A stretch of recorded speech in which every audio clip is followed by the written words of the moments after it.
sebuah prestasi, dan di tahun ke-6 ini DHA sudah mencapai Turki, dan sebentar lagi menurut saya akan melebar ke Afrika dan belahan dunia lainnya. Jadi prestasi ini merupakan sebuah bukti bahwa produk ekonomi kreatif kita, khususnya subsektor musik, yang banyak membuka peluang usaha, dan bukan hanya dangdut sudah menjadi tuan rumah di negeri sendiri, tapi sudah menjadi produk global. Nah, kita melihat ekosistem subsektor musik dangdut ini bisa membuka peluang usaha dan lapangan kerja, sehingga kita bukan hanya melihat Kirking atau Lovely yang menjadi sangat dicintai ya di Indonesia, tapi juga bisa juga penyanyi-penyanyi kita, pelaku ekonomi kreatif kita juga mengembangkan usahanya di mancanegara. Itu harapan kita, sehingga neraca ekonomi kreatif kita, ekonomi Indonesia ini semakin maju, dan tentunya harapannya lapangan kerja semakin tercipta.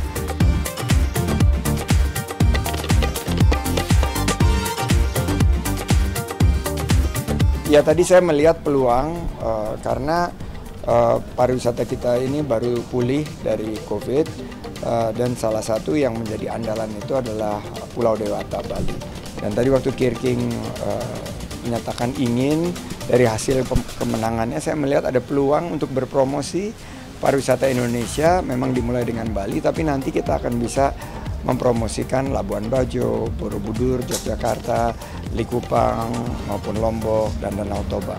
Ini adalah salah satu kolaborasi yang ingin kita rajut bersama dengan para pelaku ekonomi kreatif yang ada di DHA 6 ini, karena mereka ini followernya jutaan, dan ini jadi sarana promosi yang sangat efektif untuk mengajak berwisata di Indonesia. Saya nggak heran ya, karena dangdut itu makin lama didengar makin enak, dan banyak dari teman-teman saya waktu saya sekolah di luar negeri itu, waktu di setel musik dangdut itu awalnya mungkin masih janggal, tapi lama-lama ya goyang juga gitu loh.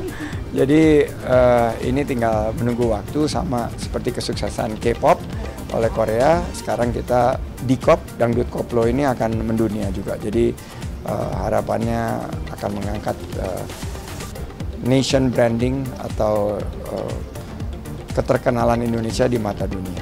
Saya melihat yang laki ini kan Kirking ya, dan dia didukung banyak sekali. Ada ibunya tadi, ada juga fansnya.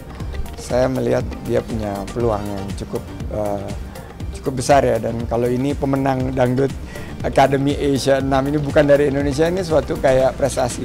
Seperti misalnya pencaksilat yang awalnya dari Indonesia tapi sekarang sudah digemari di seluruh dunia. Dan kadang-kadang yang menjadi pemenang medali emas itu bukan dari Indonesia.